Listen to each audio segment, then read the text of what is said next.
अस्सलाम वालेकुम dear students, आज हम एक लेंथी टॉपिक को डिस्कस करेंगे, लेकिन उसको शॉर्ट टर्म में समझेंगे और उसके तमाम कंसेप्ट्स को अपने माइंड में बिठाना है आप लोगों ने। तो आज का हमारा टॉपिक है एनालिसिस ऑफ अ कंपाउंड। सबसे पहले तो आपको ये पता होना चाहिए कि इसका मतलब क्या है।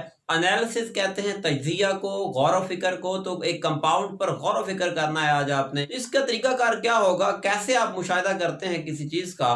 तो एक्चुअली इसका फर्स्ट स्टेप ये याद रखिएगा, जब भी आपने किसी चीज का एनालिसिस करना है तो ये पहला स्टेप यही होता है कि उसका क्वालिटेटिव एनालिसिस करना है, यानी कि उसकी क्वालिटी डिटरमाइन करनी है, देखनी है कि वो क्वालिटी वाइज कैसा है, यानी कि उसकी शनाख्त करनी है कि एक कंपाउंड जो है वो किस चीज से मिलकर बना हुआ है, उसमें कौन कौन से एलिमेंट मौजूद हैं। तो वो होगा हमारा क्वालिटेटिव एनालिसिस, यानी कि first of all we will perform qualitative analysis which will tell us about the presence of the elements, that which elements are present. और फिर हम उसका सेकंड स्टेप परफॉर्म करेंगे, दैट इज क्वांटिटेटिव एनालिसिस। तो quantitative यानी कि quantity determine करेंगे, जो जिसकी शनाख्त हमने पहले स्टेप में कर ली थी कि कौन कौन से एलिमेंट मौजूद है, उनकी डिटरमाइन करेंगे क्वांटिटी, यानी कि quantitative analysis will tell us about the quantities, about the amounts of the elements present in the compound. और थर्ड नंबर पर क्या करेंगे, इसी क्वांटिटी को यूज करते हुए, मैसेज को यूज करते हुए, जो हमने सेकंड स्टेप में निकाले हैं,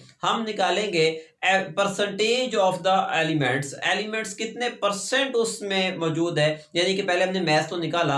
अब देखिए एक कंपाउंड है, लेट्स से कि वो 100 ग्राम है, तो उसके अंदर जो एलिमेंट है, फॉर एग्जांपल कोई कार्बन है, तो वो कितने परसेंट होगा, ये हम थर्ड स्टेप से निकालेंगे। परसेंटेज बाय मैथ, मैथ के हिसाब से कितने परसेंट बनता है वो, और परसेंटेज से हम इंपिरिकल फार्मूला डिटरमाइन करेंगे। और घबराने की बात नहीं है स्टूडेंट्स, ये सारा कुछ हम सीखेंगे अभी। ये सिर्फ पॉइंट्स बता रहा हूं आपको कि हम किस किस स्टेप से चलेंगे और फिर हम उससे क्या सीखेंगे, एनालिसिस में हमें क्या फायदा होगा, क्या देखेंगे हम। तो फोर्थ स्टेप ये है हमारा कि जो हमने परसेंटेज निकाली है उससे हम फिर एम्पिरिकल फार्मूला डिटरमाइन करेंगे, उसके लिए पूरा मेथड है। और फिर पांचवा स्टेप ये होगा कि एम्पिरिकल फार्मूला को यूज करते हुए हम उसका मॉलिक्यूलर फार्मूला डिटरमाइन करेंगे। तो इसका मतलब ये हुआ कि एनालिसिस ऑफ कंपाउंड में आपको बेसिकली दो चीजों के बारे में इल्म हो रहा है कि एम्पिरिकल फार्मूला क्या है और उसका मॉलिक्यूलर फार्मूला क्या है। तो आज जो हम डिस्कस करेंगे, जिस पर हमारे पास न्यूमेरिकल मौजूद है, वो है थर्ड पॉइंट के परसेंटेज ऑफ एलिमेंट। तो पहले हम सीखते हैं, देखते हैं परसेंटेज ऑफ एलिमेंट कहते किसे हैं, डेफिनेशन क्या है उसकी।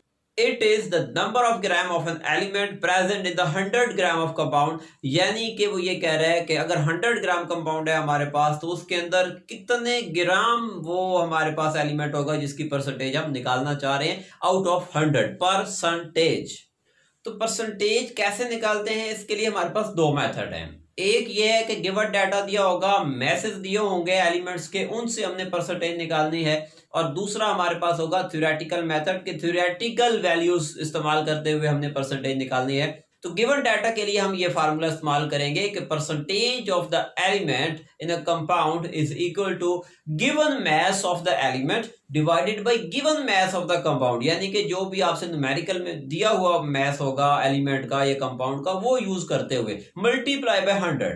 तो ये हमारे पास होगा गिवन डाटा के लिए जो फार्मूला। और उसके साथ दूसरे नंबर पर जो थ्योरेटिकल भी हम यूज कर सकते हैं, यानी कि हमें मैसेज नहीं दिए हुए एलिमेंट्स के या कंपाउंड के, लेकिन हमें फार्मूला मालूम है और उसका फार्मूला मैथ या मॉलिक्यूलर मैथ वो मालूम है हमें, तो उनको इस्तेमाल करते हुए भी हम परसेंटेज निकाल सकते हैं। उसके लिए फार्मूला ये होगा, percentage of element is equal to mass of element in 1 mole of compound. क्योंकि जो कंपाउंड दिया हुआ है वो नहीं पता हमें कितना है, तो हम क्या करेंगे, 1 मोल के हिसाब से देखेंगे कि मास of element in 1 mole of compound divided by molar mass of compound, या फिर हम कह सकते हैं फार्मूला मास, क्योंकि ये दोनों सेम चीजें हैं। मोलर मास कुछ मॉलिक्यूल्स फॉर्म में जो पाए जाते हैं उनका मोलर मास होता है, क्योंकि जो आयनिक कंपाउंड्स होते हैं उनका फार्मूला मास होता है। तो ये फार्मूला हम यूज कर सकते हैं अगर हमें डाटा नहीं दिया गया। तो अब इसको हम एक्सपेरिमेंटली देखते हैं। स्टूडेंट्स, आपकी बुक में एक एग्जांपल दी हुई है, example number 2, percentage of element का पूछा गया है इस एग्जांपल में। तो ये है वो एग्जांपल, देखें। इसके अंदर वो हमें बता रहा है कि 8.657 gram of the sample is decompose, यानी कि compound is decompose into its elements, यानी कि कंपाउंड था जिसका मैथ इतना है, उसको एलिमेंट्स में डिकम्पोज कर दिया गया, उसके एलिमेंट्स अलग अलग कर दिए गए।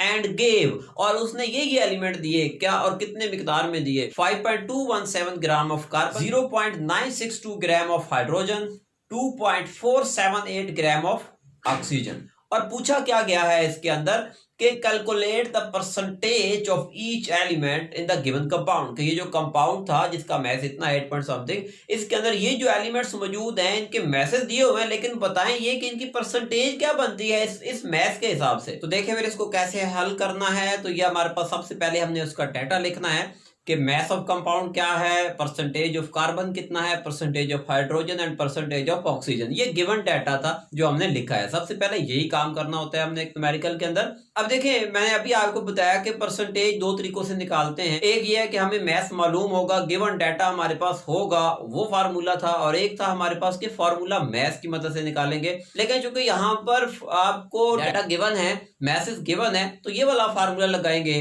कि percentage of the element in a compound is equal to given mass of the element divided by given mass of the compound multiply by 100 का आपको बताया कि परसेंटेज के लिए मल्टीप्लाई किया जाता है कि 100 में से। तो अब इसमें बारी बारी इन तमाम की वैल्यूज दर्ज करेंगे, यानी कि अलग अलग परसेंटेज निकाल लेते हैं, कार्बन के अलग, हाइड्रोजन के अलग, ऑक्सीजन की अलग।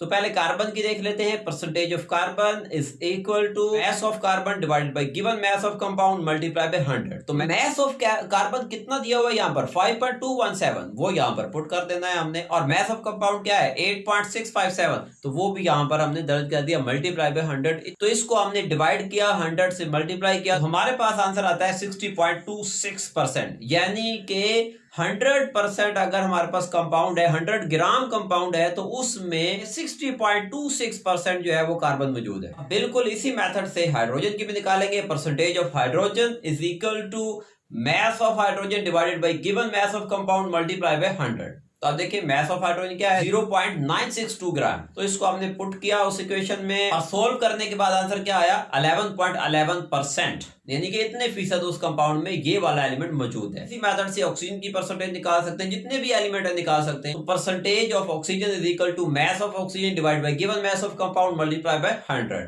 तो मास ऑफ ऑक्सीजन क्या है 2.478, ये ग्राम हम पुट करेंगे और वैल्यूज को हल करने के बाद हमारे पास आ जाएगा 28.62%।